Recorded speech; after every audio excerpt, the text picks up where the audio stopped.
მოგესალმებით ბატონო გიორგი, მადლობა რომ ხართ ჩვენთან ერთად. 2021 ბოლო თვითმმართველობის არჩევნები როცა ჩატარდა საქართველოში, თქვენ მოიგეთ ბათუმი. მე ასე მივიჩნევ, რომ აი ის შედეგი საბოლოო რაც იყო, იმდენად მცირე განსხვავების დაწერა მოახერხა საბოლოოდ რეჟიმმა და აშკარად ეთყობოდა რომ ეს ხო მანიპულაციურია და ჩვენ ხედავთ რაც ხდებოდა და ძალიან დიდი უსამართლობა მოხდა 2021 წელს ბათუმში, ქუთაისში და რამდენიმე ადგილას კიდე. ზუგდიდში ნამდვილად. მინდა კითხოთ, აი თქვენ იცით რაც არის თვითმმართველობის არჩევნები, გაქვთ ძალიან კონკრეტული გამოცდილება. როგორ უყურებთ ამ თვითმმართველობის არჩევნებს და აი ამ პერსპექტივას? მოგესალმებით კიდევ ერთხელ და მადლობა მოწვევისთვის.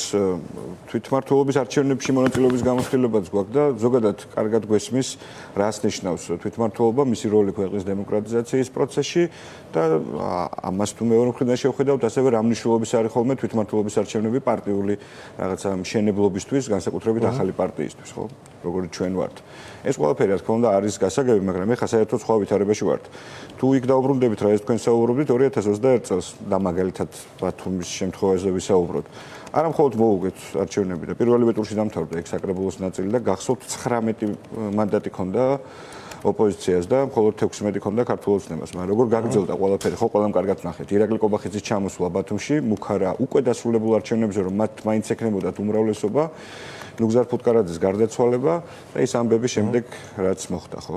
რაც შეეხება არჩევნების მეორე ტურს, ჩვენსა და ქართულ ოცნებას შორის ხმების ხვაობა რაც კალანდარიშვილის CSKOM გამოაქვეყნა ორჯერ ნაკლებია მხოლოდ ბათილ ბიულეტინებზე. მხოლოდ ბათილ ბიულეტინებზე. ანუ კარგად ჩანდა რომ საღამოს 8 საათის შემდეგ გადაწერეს შედეგი. რატო არის კარგი მათ შორის ამ მაგალითის გახსენება?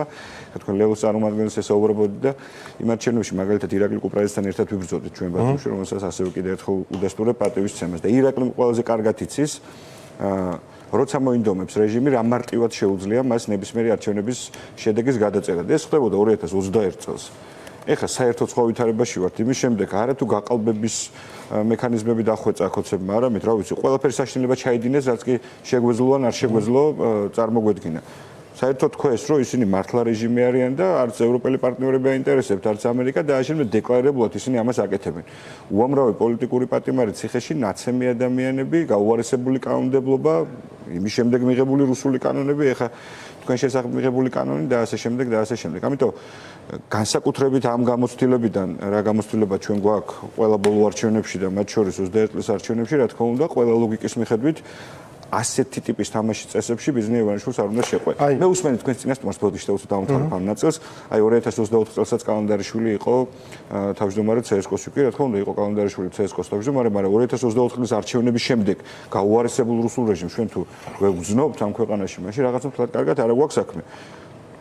ხალხმა რომლებმაც, რა ვიცი, ყველაფერი გააკეთეს იმის შემდეგ, ხო? გამოვიდნენ 28 ნოემბერს და საერთოდ თქვენს რომ ევროკავშირისკენ ინტეგრაციას აჩერებენ პროცესის. ასობით ადამიანი ქუჩაში ცემეს, პოლიტიკური პატიმრები ყავთ, გააუარესეს კანონი, სისტემა შეცვალეს უარესობისკენ საარჩევნო და ნუ გარემოზე კიდე აღულაპარაკობ და ასე შემდეგ და ასე შემდეგ. ამიტომ უბრალოდ აი ნახეთ, ხავდონ ლანასვამ და ასეთ კითხვას და ჩემს ეს ამ თავარი შეკითხვა რაც ამ თვითონ აი დავწრიტოთ ამ თვითმმართველობის არჩევნებთან დაკავშირებით, არის ის რა აწყობს ოცნებას. და გეგმა არის რომ რაც ოცნებას აწყობს ის არ მოხდეს ოპოზიციის მხრიდან, ხო? არის ორი მოსაზრება. ოცნებას აწყობს რომ იყოს ასე რომ ვთქვათ მარტო ამ არჩევნებზე, აი ხავდონ ლანა ამას ამბობდა და ლელოს წარმომადგენლები ამას ამბობენ და არიან კიდე ჩვენ საზოგადოებაში ნაწილი რომელიც ამას ამბობს, რომ მას აწყობს რომ მარტო იყოს, იმიტომ რომ ასე უპრობლემოდ გაინაღდებს არჩევნებს, რომ ეს არაფერს არ ნიშნავს მისთვის. და არის მეორე მოსაზრება, ხო, რომ მას სჭირდება ძალიან იმისთვის, რომ მრავალპარტიული იყოს ეს არჩევნები, რომელსაც გაყალბების ტრადიციული სქემებით გაყალბებს და ნუ მაინც იმას დაიწერს, რაც უნდა უბრალოდ კარგად შეფუთავს ამას, რომ მრავალპარტიული არჩევნები ჩაატარა. თქვენი აზრით, ახლა აი რომ მითხრათ, აი პირველ აშკარად მეორეს ეთანხმებით თქვენ, მაგრამ აი პირველზე რომ მითხრათ თქვენი მოსაზრება და მათ შორის რას ნიშნავს, აი თქვენ კოალიციის წევრი ხართ, ხო, რას ნიშნავს პოლიტიკური პარტიისათვის, პოლიტიკოსისათვის არჩევნების ბოიკოტი და პოლიტიკურ ველზე არსებობის გაგრძელება? რა თქმა უნდა, წმინდა რაღაცა ვიწრო პარტიული თვალსაჩინო ეს არის ძალიან ცუდი რამ. ვერც პარტიების შემოვლებას უწყობ ხელს და შეაძლოა რომ ამას ბევრი სხვადასხვა ტიპის პრობლემა მოყვეს. მაგრამ ეხლა ხო ჩვენ საერთოდ სხვა რეალობაში ვართ, ვიდრე თუნდაც რომელიმე რაღაცა პარტიის მშენებლობა ან რაღაცა რომელიმე ქალაქში რაღაცა ინფრასტრუქტურული პროექტების განხორციელება. რა თქმა უნდა, ორივე ძალიან მნიშვნელოვანი ამბავია. ჩვენ ჩემი აზრით ვართ გზაგასაყარზე. ან ჩვენ გრძელვადიანი პერსპექტივით ამ ქვეყანაში ვახერხებთ უსაფრთხოდ და კეთილდღეობით ცხოვრებას, რაც ნიშნავს ჩვენს ევროპასთან ინტეგრაციას, ან დიდი ხნით ჩამოცილდებით მას. ივანიშვილი თავისი რეჟიმით არის თავარ კედლად აღმართული ამ რაღაცა ჩვენს თავარ იმაში ვქე მისწრაფებაში, ხო? ამიტომ რა აწყობს ივანიშვილის რეჟიმს? რა ვიცი 15 წუთი რო შეხვდა მაკრონს და სამთავრობო პროპაგანდისტული არხები მხოლოდ ამას რო ჩვენებდნენ ტრამპის მიერ გამოგზავნილ წერილზე რა ამბავი ქონდათ ატეხილი დააშენებენ. ეს ხო ცხადყოფს იმას, რომ ივანიშვილისთვის იზოლაციაში ყოფნა არ არის კომფორტული. როცა მასთან არ თანამშრომლობენ, ის თავს მინიმუმ კომფორტულად ვერ გრძნობს და ის ფიქრობს, რომ ხო ამას შეიძლება მოყვეს სერიოზული პრობლემები. ბოლო-ბოლო რა ვიცი გადავახვიოთ და უსმინოთ ივანიშვილის წინა გამოსვლებს, სადაც ის თვითონაც კი ამბობს ხოლმე, რომ ამბობს თავის ინტერვიუებში, რომ ეს არ იქნება მისი რეჟიმისთვის კარგი თუ რაღაცა ლეგიტიმაციის პრობლემა დადგება, ხო? ანუ ლეგიტიმაციის მიღებისთვის ივანიშვილი ჩემი ეს დღეს გააკეთებს ყველაფერს.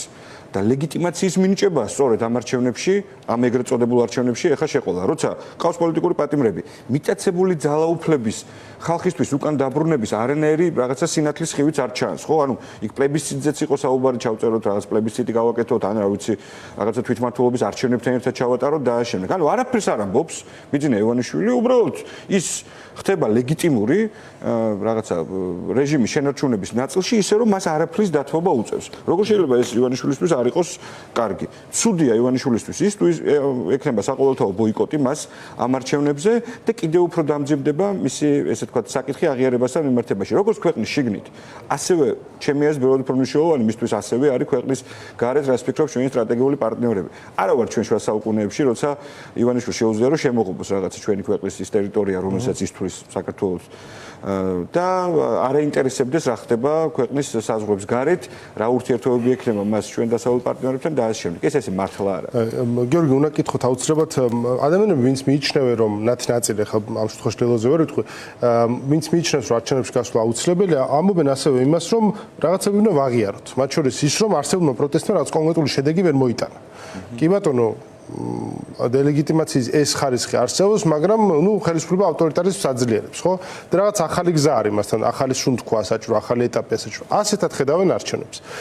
რას დაუპირისპირდით ამ არგუმენტს? მე ვფიქრობ, რომ ყველაფერი პირიქითაა. რა მოიტანა ამდენი ხნის განმავლობაში ქართველი ხალხის ბრძოლამ, როგორც ჩანს, ჩვენ ამაზე ვსაუბრობთ ცოტას და უფრო მეტი უნდა ვისაუბროთ ამაზე.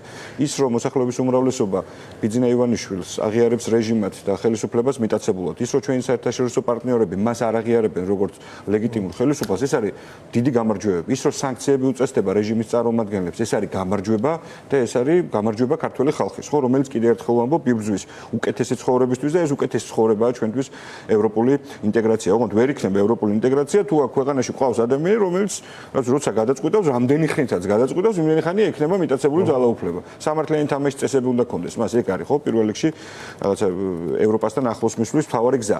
ამიტომ ჩვენ გვაქვს ბევრი გამარჯვება, რომელიც შეიძლება ან დაიკარგოს ან რაღაცა ნაწილში შემცირდეს თუ ვიღაცები პროდასალური რაღაცა პოლიტიკური პარტიებიდან გადაწყვიტავენ ამ ეგრეთ წოდებულ არჩევნებში შესვლას და კიდევ ერთხელ ვიმეორებ, რაც ჩემი აზრით ნიშნავს იმას, რომ რაღაცა მნიშვნელოვან ლეგიტიმაციას მიაენჭებენ რეჟიმს. რატომ მიაენჭებენ ლეგიტიმაციას? ხო, არ ვიცი, აბა პარლამენტი, რომელსაც არ აღიარებ, იმ პარლამენტის მიერ შეცვლილი კანონმდებლობით, გაუარესებული კანონმდებლობით საარჩევნო სისტემას გულისხმობ არჩევნებში რომ მონაწილეობ. კალენდარიშვილი, რომელიც მთელ მოსოფლიომ დაასანქცია და მოსამართლეები ასევე და ასე შემდეგ და ამ ხალხს ვამბობთ ეხა ჩვენ თან გაუარესებული საარჩევნო გარემოთი არჩევნების ჩატარებას, ისე რომ არაფერს მომენ ისინი, ისე რომ პოლიტიკური პატიმრები ციხეში რჩებიან. ახალი პოლიტიკური პატიმრები ემატებიან, ხო, პოლიტიკური პროდასავლელი პოლიტიკური ლიდერების მასშტაბურ დაჭერაზე ივანიშვილი გადასული. თან ხო ფორმასაც გააჩნია დაჭერის. ნიკამელია შემთხვევა ალბათ არის კლასიკური მაგალითი, რა დონის მიაღწია რეჟიმმა საქართველოში. ფორმალურადაც კი აი ამ დრომდე ოქრომიც კი არ ჩაბარებია არც ნიკას და არც დაცვის მხარეს რის საფუძველზე მოხდა მისი მათი აზრით დაკავება და რეალურად კი კრიმინალური გატაცება. რაღაცა შუა ქუჩაში დახვდა ათობით პოლიციელი და გაიტაცეს ადამიანი ისე რომ არათუ სამხრე კამერები მანქანის მიერ ჩანაწერი შესაბამისი მასალის გადმოცემაც კი არ ხდება ჩვენზე. ამ ყველაფრის ფონზე რაც ეხლა ხდება. ეხლა გახვიდი არჩევნებში ამ ეგრეთ წოდებულში ბიძინა ივანიშვილის თან და თქვა რომ ეს არის ბრძოლა, სადაც წინასწარიც რომ წააგებო მხოლოდ ვიტროპარტიული ინტერესებით სარგებლობ ალბათ კარგ შემთხვევაში, როცა ამ არჩევნებზე გადიხარ, რა თქმა უნდა, მე არ მგონია სწორი. და თქვენ კითხვასო დაუბრუნდე, მგონია რომ ყველა იმ დიდი გამარჯვების გაუფერულება არის, რომელსაც ბოლო ბევრი თვის განმავლობაში ქართულმა ხალხმა ერთად მიაღწიეთ. მადლობა ძალიან დიდი გიორგი კირთაძე იყო ჩვენი სტუმარი ცვლილებების კოალიციიდან, დაგემშვიდობებით ბატონო გიორგი.